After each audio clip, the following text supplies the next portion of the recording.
நீங்கள் பார்த்து கொண்டிருப்பது உங்கள் ஜாஷுவா டிவி. சகல ஜனங்களுக்கும் நற்செய்தி.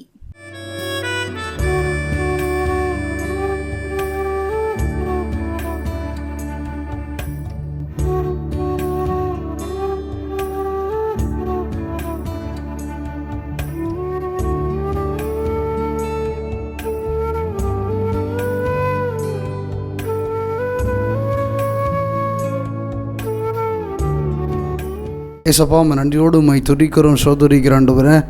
அப்பா, நீ நினைப்பதற்கும் வேண்டுவதற்கும் நான் அதிகமாக செய்வேன்னு சொன்னீங்களே, அந்த வார்த்தையின்படி ஜெபிக்கிற ஆண்டவரே.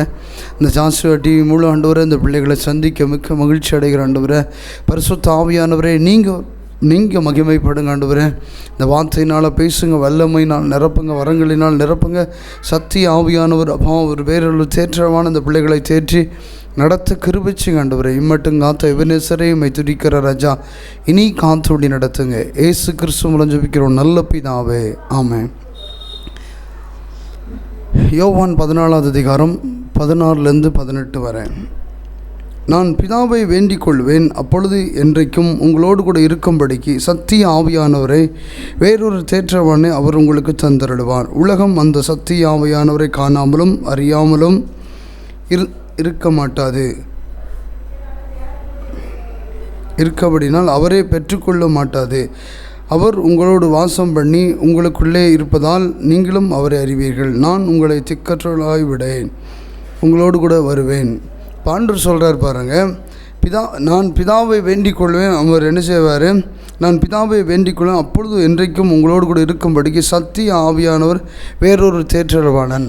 அந்த தேற்றரவாளனுடைய குணாதிசயம் என்ன அப்படின்னா, நம்ம எந்த இடத்துல நொந்து போயிருக்கிறோமோ, எந்த இடத்துல வேதனைப்பட்டு போயிருக்கிறோமோ, எந்த இடத்துல கஷ்டப்பட்டு போயிருக்கிறோமோ, எந்த இடத்துல தரிசனத்தை தெரியாமல் இருக்கிறோமோ, என்ன தேவ திட்டத்தை அறியாமல் இருக்கிறோமோ, தேற்றரவாளன் என்ன செய்வார்? சத்திய ஆவியானவர் நமக்குள்ளே வந்து தேற்றரவாளன் மூலியம் அந்த என்ன செய்வார்? காரியங்களை வாய்க்க பண்ணி தேவ திட்டத்துக்கு நேரம் நம்மளை என்ன செய்வார்? இழுத்து செல்லுகிற தேவனாக இருக்கிறாரு. அந்த சத்திய ஆவியானவர் பாருங்க, உலகம் அந்த சத்திய ஆவியானவரை காணாமலும் அறியாமலும் இருக்கும்படினால் அவரை பெற்றுக்கொள்ள மாட்டாது. அவர் உங்கள் வாசம் பண்ணி உங்களோடு இருப்பதால் நீங்கள் அவரை அறிவீர்கள். உலகம் என்ன செய்யாது? சத்திய ஆவியானவரை அறிந்து கொள்ளாது. ஆனால் ஆவியானவர் நமக்குள்ளே தேற்றவான் நமக்குள்ளே இருக்கும்போது அந்த காரியங்கள் என்ன செய்வார்? இதுதான் காரியம், இதுதான் வழி அப்படின்னு சொல்லி போதித்து நடத்துகிற தேவனாக இருக்கிறாரு.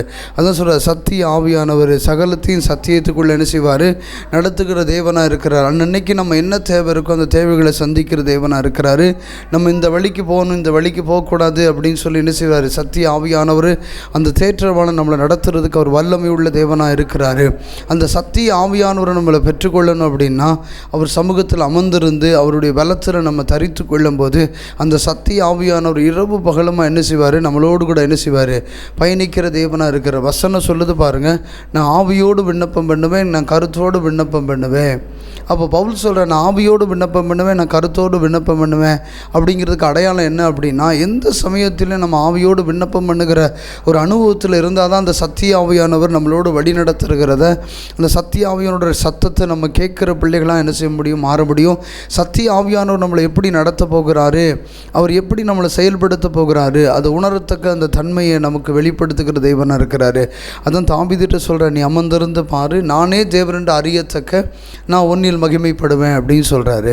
ஒரு காரியத்தை நம்ம செய்யணும் அப்படின்னா தேவ திட்டம் இருக்கா இல்லையா அப்படிங்கிறதுக்கு நம்ம எப்படி உணர்ந்து கொள்றதுன்னா, சத்திய ஆவியானவர் நமக்குள்ளே வரும்போது சகலத்தையும் சத்தியத்துக்குள்ளே நடத்துகிற தேவனாக இருக்கிறார். அப்போ அந்த சத்திய ஆவியானவர் நம்மளை பெற்றுக்கொள்ளணும்னா அவர் சமூகத்தில் நம்ம அமர்ந்திருந்து காத்திருக்கும்போது தான் அவர் காரியங்களை வாய்க்க பண்ணி இது என் திட்டம், இது என் திட்டம் இல்லை அப்படின்னு சொல்லி நம்ம தெரிந்து நம்ம செயல்படுகிற பிள்ளைகளாக நம்ம மாற முடியும். இல்லைனா என்ன செய்ய முடியாது? செயல்பட முடியாது. சத்திய ஆவியானவர் நமக்குள்ளே வரும்போது என்ன செய்ய? சகலத்தையும் சத்தியத்துக்குள்ளே அவர் நடத்துகிற தேவனாக இருக்குன்னு சொல்கிறார். அதே பாருங்க, யோவான் 16வது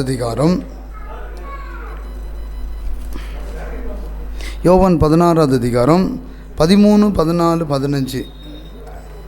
13, 14. சத்திய ஆவியானவர் வரும்போது சகலத்தையும் சத்தியத்துக்குள்ளே உங்களை நடத்துவார். அவர் தம்முடைய சுயமாய் பேசாமல் தம் கேள்விப்பட்டுகளை யாவையும் சொல்லி வரப்போகிற காரியங்களையும் உங்களுக்கு அறிவிப்பார். பாருங்கள், அவர் தெளிவாக சொல்கிறார் பாருங்கள். சத்திய ஆவியானவர் வரும்பொழுது சகலத்தையும் சத்தியத்துக்குள்ளே உங்களை நடத்துவார். அவர் தம்முடைய சுயமாய் பேசாமல் தம் கேள்விப்பட்டுகளை யாவையும் சொல்லி வரப்போகிற காரியங்களை உங்களுக்கு அறிவிப்பார். பாருங்கள், அவர் சத்தியத்துக்குள்ளே நடத்தி என்ன செய்ய வரப்போகிற காரியங்களையும் கேள்விப்பட்டுகளை பேசியும் என்ன செய்வார், ஆண்டவர் என்ன செய்வார், நம்மளை நடத்துகிற தேவனாக இருக்கிறேன்னு சொல்கிறாரு. அந்த சத்திய ஆவியானவர் நம்மளை பெற்றுக்கொண்டால் தான் நம்ம ஒரு ஊழியத்தை செய்ய முடியும். நம்மளோட வாழ்க்கையில் என்ன செய்ய முடியும், ஒரு பிரயாணப்படும் போது அந்த சத்திய ஆவியானவர் நமக்குள்ளே இருக்கும்போது அந்த காரியம் என்ன செய்ய நமக்கு பலமாக வெளிப்படும். அந்த சத்திய ஆவியானவர் நமக்குள்ளே வரும்போது சகலத்தையும் சத்தியத்துக்குள்ளே அவர் நம்மளை நடத்தி, அவர் சேனைகளின் கர்த்தர் நான் உன்னோடு கூட இருக்கிறேன் அப்படின்னு சொல்லி என்ன செய்வார், அந்த வைராக்கியத்தை நமக்குள்ளே வெளிப்படுத்துகிற அவர். பாருங்கள், இந்த 14வது வசனம் சொல்ல, யோவான் 16வது அதிகாரம் 14வது, அவர் என்னுடையவர்களில் எடுத்து உங்களுக்கு அறிவிப்பதனால் என்னை மகிமைப்படுத்துவார்கள். பாருங்கள், அவருடைய காரியங்களை என்ன செய்வாரா, எல்லா காரியங்களையும் நமக்கு வெளிப்படுத்துகிற தேவனாக இருக்கிறேன்னு சொல்லுகிறார். அப்போ நம்ம அந்த சத்திய ஆவியானவரை நம்மளை என்ன செய்யணும், நம்ம ஏற்றுக்கொள்ளணும். சத்திய ஆவியான நம்மளை பெற்றுக்கொண்டு அவர் என்ன செய்கிற வசனம் சொல்லுது பாருங்கள், மாம்சமான யாவர் மேலே என் ஆவி ஊற்றுவேன், தீர்க்க தரிசனம் உரைப்பார்கள், தரிசனத்தை காண்பார்கள், சொப்பனத்தை காண்பார்கள் வேதம் சொல்லப்பட்டது போல் அந்த பரிசுத்த ஆவியான நம்ம பெற்றுக்கொள்ளும் போது தான் அந்த சத்திய ஆவியானவர் நமக்குள்ளே நடத்துறதுக்கு அவர் வல்லமையுள்ள தேவனாக இருக்கிறாரு. அந்த சத்திய ஆவியானவர் நமக்குள்ளே வரும்போது சகலத்தையும் என்ன செய்வார், அவர் சத்தியத்துக்குள்ளே என்ன செய்கிறார், நடத்துகிற தேவனாக இருக்கிறேன்னு சொல்லுகிறாரு. அப்போ நம்ம அந்த காரியங்களை நம்ம கர்த்தர் நம்மளோடு கூட நடத்தணும், நம்மளை என்ன செய்யணும், அவர் நம்மளோடு கூட அவர் பிரயாணப்படணும். அப்படின்னா நம்ம ஒவ்வொரு நாளும் அவர் சமூகத்தில் நம்ம அமர்ந்திருக்கும் போது சத்திய ஆவியானவரோடு நம்ம இடைப்படும் போது அவர் சகலத்தையும் சத்தியத்துக்குள்ளே என்ன செய்கிறார், அவர் நடத்து. பாருங்கள், வசனம் சொல்லுது பாருங்கள், லூக்கா 2வது அதிகாரம் 25வது வசனத்தை பாருங்கள். 2வது அதிகாரம் அப்பொழுது சிமியோன் என்ற பெயர் கொண்ட ஒரு மனுஷன் எருசலேமில் இருந்தான். அவன் நீதியும் தேவ பக்தி உள்ளவனுமாய் இஸ்ரவேல் ஆறுதலை காத்திருக்கவும் இருந்தான். அவன் மேல் பரிசுத்த ஆவி இருந்தது. அவருடைய கிறிஸ்துவை நீ காணும் முன்னே மரணமடைய மாட்டாய் என்று பரிசுத்த ஆவியான அவன் அறிக்கையிட்டபடி அவர் ஆவியானவர் ஏவுதலில் தேவ ஆலயத்துக்கு வந்தார். இயேசு என் பிள்ளையாண்டார் நியாயப்பிரமாண முறையின்படி செய்த தாய் தகப்பமார் அவரை உள்ளே கொண்டு வருகிறார்கள். பாருங்கள், வசன தெளிவாக சிமியோங்கிற ஒரு மனுஷன், தேவ மனுஷன், கடவுள் பக்தி உள்ள மனுஷனாக இருக்கிறான். அந்த சிமியோ மனுஷனுக்கு ஆவியானவர் அவனுக்கு காரியங்களை வெளிப்படுத்துகிறார். என்ன செய்கிறாரு, நீ என்ன செய்ய கிறிஸ்து இயேசுவை நீ காணாமல் என்ன செய்ய மாட்டே, நீ மரித்து போக மாட்டே அப்படின்னு சொல்லி அவனுக்கு திட்டம் தெளிவமாக பேசுகிறாரு. அப்போ பாருங்கள், அவங்க நடக்க போகிற காரியங்களையும் நமக்கு அதை குறித்து வெளிப்படுத்துகிறாரு. நடந்து முடிஞ்சுக்கிற காரியங்களும் என்ன செய்கிறார், அவர் தான் சொல்கிறார் தெளிவின் ஆவியானவர். அந்த பரிசுத்த ஆவியானவர் என்ன தெளிவின் ஆவியானவர், ரகசியத்தின் ஆவியானவர், அந்தரங்கத்துக்கிற பொக்கிஷங்களை வெளிப்படுத்துகிற ஆவியானவர் இருக்கிறாரு, ரகசியங்களை வெளிப்படுத்துகிற ஆவியானவர் இருக்காரு, திட்டங்களை வெளிப்படுத்துகிற ஆவியானவர் இருக்கிறாரு, நடத்துகிற ஆவியானவர் இருக்காரு, சத்தியத்துக்குள்ளே நம்மளை கொண்டு போகிற ஆவியானவர் இருக்கிறாரு. அப்போ நமக்கு எந்த சமயத்துக்கு எந்த ஆவியானவர் வேணுமோ அந்த ஆவியானவர் படி அந்த வாக்கு கடங்கா பெருமூச்சோடு நம்மளுக்கு வேண்டுதல் பண்ணும்போது அவர் என்ன செய்கிறார், நம்மளோடு இடைப்பட்டு காரியங்களை வாய்க்க பண்ணி அவர் திட்டத்தை நமக்கு என்ன செய்கிறாரு, நிறைவேற்றுகிற தேவனாக இருக்கிறேன்னு சொல்கிறார். அப்போ நம்ம அந்த காரியங்கள் நமக்குள்ளே வெளிப்படணும். அப்படின்னா தேவ சமூகத்தில் நம்ம அமர்ந்திருக்கும் போது தான் எந்த காரியத்தையும் நம்ம சாதிக்க முடியும். தேவனுடைய திட்டம் இருக்கா அப்படிங்கிறதுக்கு நம்ம தேவைக்கு மட்டும் தேவனை போய் தேடுறவங்களாம் இருக்கக்கூடாது. தேவனே நமக்கு தேவை அப்படிங்கிற ஒரு மைண்ட் செட்டில் நம்ம இருக்கும்போது தான் அந்த தேவன்றது எந்த காரியத்தை பெற்றுக்கொள்ள முடியும். நம்ம ஏதாவது ஒரு காரியத்துக்கு மட்டும் நம்ம அந்த டைம் மட்டும் தேவன் நம்ம தேடுறவங்களாக மாறக்கூடாது. அப்படி இருந்தோம் அப்படின்னா அவர் சொல்கிறார், மனுஷனை முகத்தை பார்க்குறான், நானோ இருதயத்தை ஆராய்ந்து அறிகிற தேவனாக இருக்கிறேன்னு சொல்கிறாரு. அப்போ அவன் இருதயத்தை ஆராய்ந்து அறிகிற தேவனாக இருக்கிறேன்னு சொல்கிறாரு. அப்போ எல்லா விஷயத்தையும் அவர் அறிந்திருக்கிறாரு. பாருங்கள், ஆவியானவர் நமக்கு எவ்வளோ காரியங்களை நமக்கு வெளிப்படுத்துகிறார் பாருங்கள். அப்போ அவ்வளோ காரியங்களும் சும்மா நமக்கு வெளிப்படுத்தலை. என்னென்னா அவருடைய திட்டங்களை நிறைவேற்றணும், அவருடைய காரியங்களை அவருடைய குணாதிசயங்களை பார்த்திங்கன்னா, சத்திய ஆவியானோடைய குணாதிசயம் பார்த்திங்கன்னா அவ்வளோ தெளிவாக இருக்கிறார். எல்லா விஷயத்திலும் என்ன செய்கிறாரு, நம்மளை நடத்துறதுக்கும் நம்ம காரியங்களை வெளிப்படுத்துறதுக்கும். பாருங்கள், வசனம் சொல்லுது பாருங்கள், 1 யோவான் 2வது அதிகாரம் 1, என் பிள்ளைகளை நீங்கள் பாவம் செய்யாதபடிக்கு இவைகளை உங்களுக்கு எழுதியிருக்கிறேன். ஒருவன் பாவம் செய்வானால் நீதிபரர் இயேசு கிறிஸ்து நம் பிதாவானிடத்தில் பரிஞ்சு பேசுகிறவராய் இருக்கிறார். தம்முடைய பாவங்களை நிவர்த்தியாய் செய்து கிருபான தகனபலியும் அவர் தம்முடைய பாவங்களை மாத்திரமல்ல சர்வ லோகத்தின் பாவங்களையும் நிவர்த்தி செய்கிற பாவ நிவாரண பலியை பாருங்கள், நமக்காக என்ன செய்கிறாரு, ஒரு விஷயம் என்ன செய்ய, நமக்காக வேண்டுதல் பண்ணுகிறாரு. நமக்காக என்ன செய்கிறாரு, வேண்டுதல் பண்ணி நம்மளுடைய காரியங்களை என்ன செய்கிறாரு, நம்மளோடு இடைப்பட்டுகிட்டே இருக்கிறாரு. நம்மளோடு என்ன செய்கிறாரு, பிரசன்னமாகிற தேவனாக இருக்கிறேன்னு சொல்லுகிறாரு. அப்போ பாருங்கள், ஆவியானவர் நம்மளோடு கூட இடைப்படணும் அப்படின்னா பாருங்கள், சத்திய ஆவியானவர் நமக்குள்ளே வரும்போது தான் சகலத்தையும் சத்தியத்துக்குள்ளே நடத்துகிற தேவனா. பாருங்கள், நமக்காக என்ன செய்ய, பாவங்களுக்காய் பரிஞ்சு பேசுகிறாரு, அக்கிரமங்களுக்காய் பரிஞ்சு பேசுகிறாரு, மீறுதலுக்காய் பரிஞ்சு பேசி என்ன செய்கிறாரு, எப்படியாவது பரலோகத்துக்கு என்ன செஞ்சிடணும், நம்ம பிள்ளைகளை கொண்டு போய் சேர்த்துடணும் அப்படிங்கிற ஒரு முழு நோக்கத்தோடு இருக்கிறாரு. அப்போது சொல்லுவாங்க, ஒரு பழமொழி திருடனாய் பார்த்து திருட விட்டால் திருட்டை ஒழிக்க முடியாது. நம்ம எவ்வளோ தான் பிரயாசப்பட்டாலும் ஆண்டவர் நம்ம ஜெபம் பண்ணுறோம், ஜெபக்குறிப்பு வச்சு ஜெபம் பண்ணுறோம், அந்த மனம் திரும்பணும் அப்படிங்கிற ஒரு மனசு இருக்கும்போது தான் என்ன செய்ய முடியும், ஆவியானவர் நம்மளோடு என்ன செய்ய முடியும், கிரியை செய்ய முடியும். அந்த மனம் இல்லை அப்படின்னா என்ன செய்ய முடியாது, கிரியை செய்ய முடியாது. அப்போ பரிசுத்த ஆவியானவர் நமக்குள்ளே வரும்போது சகலத்தையும் என்ன செய்வார், சத்தியத்துக்குள்ளே நம்மளை நடத்துகிற தேவனாக இருக்கிறேன்னு சொல்கிறாரு. அந்த சகலத்தையும் சத்தியத்துக்குள்ளே நடத்துகிறதுக்கு நம்ம அவர் சமூகத்தில் நம்ம எப்பவும் இரவு பகலும் அவரோடு கூட நம்ம என்ன செய்யணும், உடன்படிக்கை பண்ணினது போல் என்ன செய்யணும், அவரோடு கூட என்ன செய்யணும். அதான் யோசுவாவுக்கு சொல்கிறாரு, இரவு போலும் என் வேதத்தை தியானிச்சேன் அப்படின்னா நீ வழியை வாய்க்க பண்ணுவாய் அப்படின்னு சொல்லி வேதம் சொல்லப்பட்டிருக்குது. யாருக்கு, யோசுவாவுக்கு சொல்லப்பட்டிருக்குது. அப்போ யோசுவாவுக்கு சொல்லப்பட்ட போல் நம்ம இரவு பகலும் நம்ம அவருடைய காரியங்களை நம்ம தியானித்து கொண்டிருக்கோம்னா, இரவு பகலும் அந்த வேதத்தை நம்ம தியானித்து கொண்டிருப்போமானால் அவர் நம்மளோடு கூட இடைப்படுகிற தேவனாக இருக்கிறார். பாருங்கள், மத்தேயு 10ஆம் அதிகாரம் 19-20 சொல்லுவான், அவர் உங்களை ஒப்பு கொடுக்கும்போது அப்படி பேசியும் என்று எண்ணத்தை பேசுவோம் என்று கவலைப்படாதீர்கள். நீங்கள் பேச வேண்டியது அந்நேரத்தில் உங்களுக்கு அருளப்படும். பேசுகிறது நீங்கள் அல்ல, உங்கள் பிதாவின் பரிசுத்த ஆவியானவர் உங்களிடத்தில் பேசுகிறார். பாருங்கள், நீங்கள் பேச வேண்டியது என்னது, நம்ம ஒரு இடத்துல போகலாம், ஒரு செய்தி கொடுக்க போகலாம், இல்லை ஒரு மனுஷன்கிட்ட பேச போகிறோம் அப்படின்னா ஒரு காரியங்களுக்காக பேச போகலாம். அங்கே போய் என்ன பேச முடியும், நம்ம சின்ன மனுஷன் தானே, எப்படி பேச முடியும் அப்படின்னு சொல்லி என்ன செய்யலாம், மனசோர்வு இருக்கலாம். அந்த மனசோர்வில் கூட நம்ம ஜெபம் பண்ணிட்டு நம்ம ஆண்டவர் சமூகத்தில் உட்காந்து சத்திய ஆவியானவரை நம்ம பெற்றுக்கொண்டு அந்த சத்திய ஆவியானவர் நமக்குள்ளே கிரியை செய்யும்போது நம்ம இங்கேருந்து ஒன்றுமே பேச முடியாது அப்படிங்கிற சூழ்நிலையில் போகலாம். அங்கே போனோடனே நீ என்ன பேசணும் அப்படின்னு சொல்லி நீ பேச வேண்டாம், நான் உன் நாவிலேருந்து நான் பேசுவேன், நான் உனக்குள்ளேருந்து நான் பேசுவேன்னு சொல்லி தான் தெளிவாக சொல்கிறார். பாருங்கள், அவர் உங்களை ஒப்பு கொடுக்கும் பொழுது அப்படியே பேசும் என்று எப்படி பேசுவோம் என்று எண்ணத்தை பேசுவோம் என்று கவலைப்படாதீர்கள். நீங்கள் பேச வேண்டியது அந்நேரத்தில் உங்களுக்கு அருளப்படும். பரிசுத்த ஆவியானவர் பேசுகிறது நீங்கள் அல்ல, உங்கள் பிதாவின் ஆவியானவர் உங்களிடத்திலிருந்து பேசுகிறார். பாருங்கள், நீங்கள் பேசலை, பிதாவின் ஆவியானவர் உங்களிடத்திலிருந்து என்ன செய்கிறாரு, பேசுகிறான்னு சொல்லி வேதம் தெளிவாக சொல்லப்படுகிறது.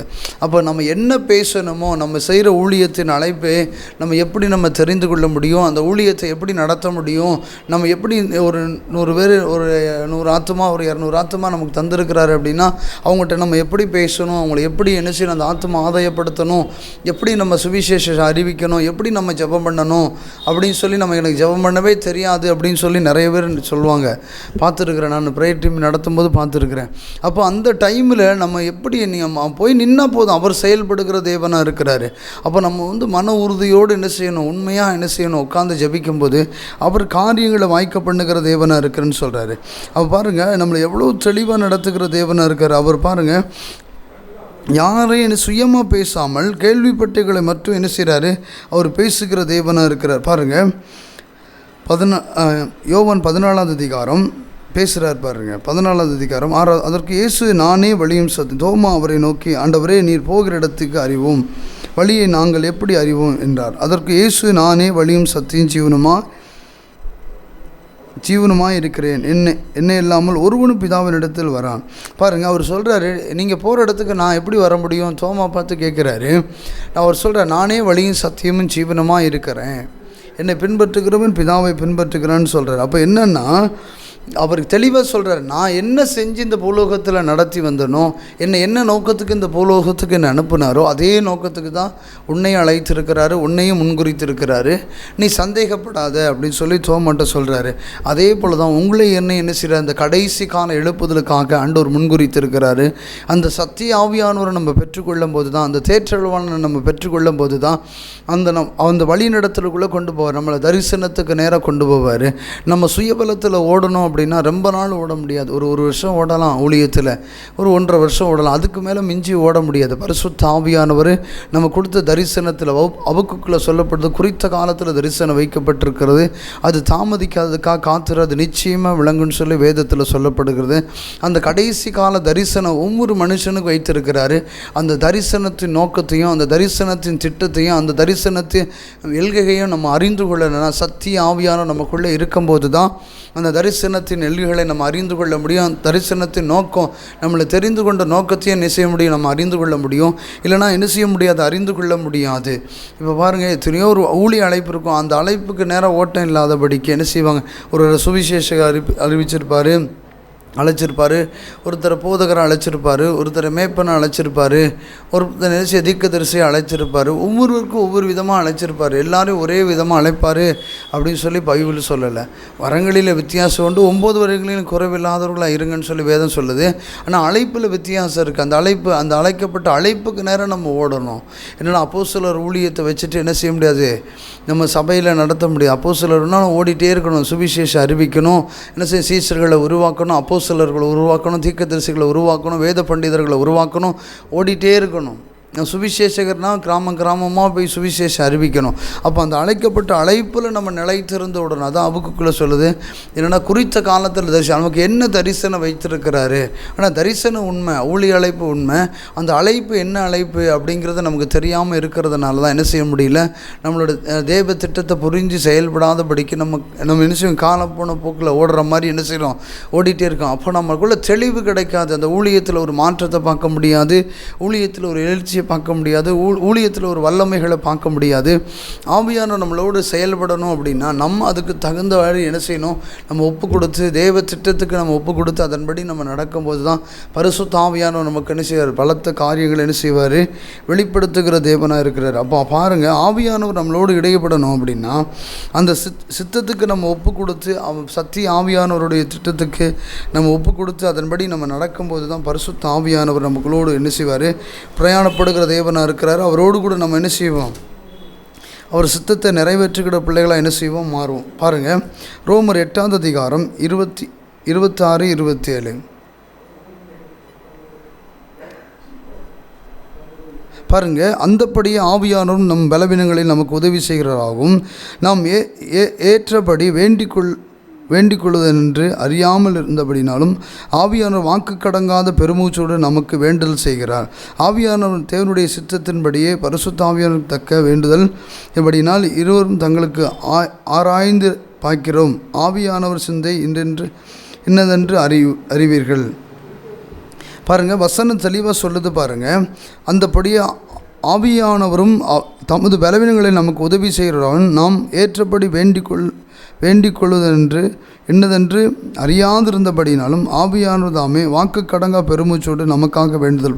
பாருங்கள், நம்ம என்னதுக்காக வேண்ட போகிறோம், எதற்காக வேண்ட போகிறோம் நமக்கே தெரியாதான். ஆவியானவர் நம்ம நாவ எடுத்து என்ன செய்வாரா, வாக்கு கடங்கா பெருமூச்சோடு என்ன செய்கிறாரு, வேண்டுதல் செய்கிற தேவனாக இருக்கிறார். அந்த ஆவியானவருடைய குணாதிசயம் வேண்டுதல் செய்கிற தேவனாக இருக்கிறாரு. சத்திய ஆவியானவர் சகலத்தையும் சத்தியத்துக்குள்ளே அவர் நடத்துகிற தேவனாக இருக்கிறன்னு சொல்கிறாரு. அந்த சத்தியத்துக்குள்ளே நம்ம நடக்கணும் அப்படின்னா சத்திய ஆவியானுடைய தேற்றவானுடைய காரியங்களுக்குள்ளே நம்ம போகும்போது அவர் தெளிவாக நம்மளை நடத்துகிற தேவனாக இருக்கிறேன்னு சொல்கிறாரு. அப்போ நம்ம வாழ்கிற வாழ்க்கை என்ன அப்படின்னா, நம்ம சத்திய ஆவியானவருக்குள்ளே நம்ம பிரயாணப்பட்டு போகும்போது சத்திய ஆவியானுடைய நம்ம பின்தொடர்ந்து போகும்போது அவர் நமக்கு பலவீனங்களிலும் உதவி செய்கிறாரு. அது மாதிரி சத்தியத்துக்குள்ளேயும் நம்ம நடத்துகிறார். இதுதான் உண்மையான ஒரு சத்தியம் அப்படிங்கிற விஷயத்தையும் நடத்துகிறாரு. நம்மளை ஒரு பக்கம் தேற்றவும் செய்கிறாரு. அப்போ அந்த சத்திய ஆவியானவர் நமக்குள்ளே வரும்போது சகலத்தையும் என்ன செய்வார், சத்தியத்துக்குள்ளே அவர் நடத்துகிற தேவனாக இருக்குன்னு சொல்கிறார். நம்ம வாழ்கிற வாழ்க்கை என்ன செய்யணும், பிரயோஜனமாக இருக்கணும். நம்ம வாழ்கிற வாழ்க்கை தேவ திட்டத்துக்கு நம்ம வாழ்கிறோமா, தேவ நோக்கத்துக்கு நம்ம வாழ்கிறோமா அப்படிங்கிற ஒரு திட்டத்தோடு என்ன செய்யணும், வாழணும். நம்ம என்ன செய்ய வெந்ததை திண்டு விதி வந்தால் போயிடணும் அப்படிங்கிற மைண்ட் செட்டில் இருக்கக்கூடாது. நம்ம வாழ்கிறோம் அப்படின்னா சத்திய ஆவியானவர்களோட வழிநடத்தில் நம்ம இருக்கிறோமா அப்படின்னு சொல்லி என்ன செய்யணும், நம்மளே தன்னை ஆராய்ச்சி என்ன செய்யணும், அறிந்திருக்கணும்.